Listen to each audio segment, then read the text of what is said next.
तर एक महत्त्वाची बातमी समोर येते। विधान परिषद निवडणुकीमध्ये एकनाथ शिंदे यांना धक्का बसण्याची शक्यता आहे। नाशिकमधील हिरे आणि गीतेंच्या उमेदवारीमुळे शिवसेनेची डोकेदुखी चांगलीच वाढलेली आहे। नाशिकमधील शिवसेना उमेदवार दराडे यांना छगन भुजबळांचा अंतर्गत विरोध आहे आणि भाजपमध्ये दराडेंबाबत नाराजी आणि याचाच शिवसेना उमेदवार दराडे यांना फटका बसण्याची शक्यता आहे।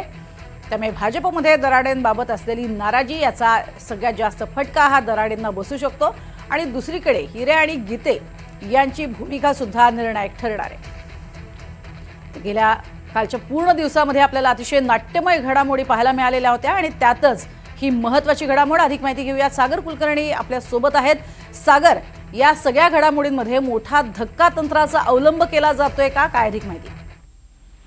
नाशिक या विधान परिषदेची निवडणूक सर्वाधिक चुरस होणारी अशी ठरणार आहे। याचं प्रमुख कारण म्हणजे एकनाथ शिंदे यांच्या अधिकृत उमेदवार आहेत दराडे, मात्र भाजपाचे तिथे जे गीते संबंधित होते त्यांनी अर्ज भलेही मागे घेतला असला तरी अपक्ष उमेदवार दुसरे त्यांचे गोकुळ गीते जे आहेत अपक्ष उमेदवार त्यांनी अर्ज ठेवलेला आहे।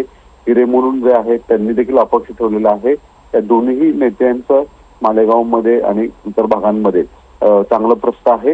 अशा परिस्थितीमध्ये छगन भुजबळांची आतून दराडे यांच्या विरोधात असलेली यापूर्वीची राजकीय वैर आणि संघर्ष पाहता राष्ट्रवादी काँग्रेसने जर या अपक्ष उमेदवारांच्या पाठीशी राहिले त्याचवेळी भाजप अंतर्गत सुद्धा काही मदत होण्याची शक्यता नाकारता येत नाही। आणि सगळ्यात महत्त्वाची गोष्ट म्हणजे फक्त शिवसेना राष्ट्रवादी माफ करा भाजप आणि राष्ट्रवादी फक्त नाही तर शिवसेनेमध्ये सुद्धा दराडेंना उमेदवारी दिली। यामुळे एकनाथ शिंदेच्या पार्टीमधले अनेक स्थानिक पदाधिकारी नाराज आहेत। त्याचा फटका बसण्याची शक्यता नाकारता येत नाही। अशा परिस्थितीत एकनाथ शिंदेंनी डॅमेज कंट्रोलसाठी उदय सामंतांना भलेही नाशिकला पाठवलं असलं तरी शिंदेची डोकेदुखी मात्र प्रचंड वाढल्याचं दिसून येत आहे। नक्कीच, त्यामुळे अर्थातच या सगळ्यात मोठा फटका हा शिवसेनेला बसतो का हे पाहणं महत्त्वाचं ठरेल। मात्र महायुतीचा विजय होईल असं सूचक वक्तव्यही वारंवार केलं जाते। तुर्तास धन्यवाद या संपूर्ण माहितीसाठी सागर।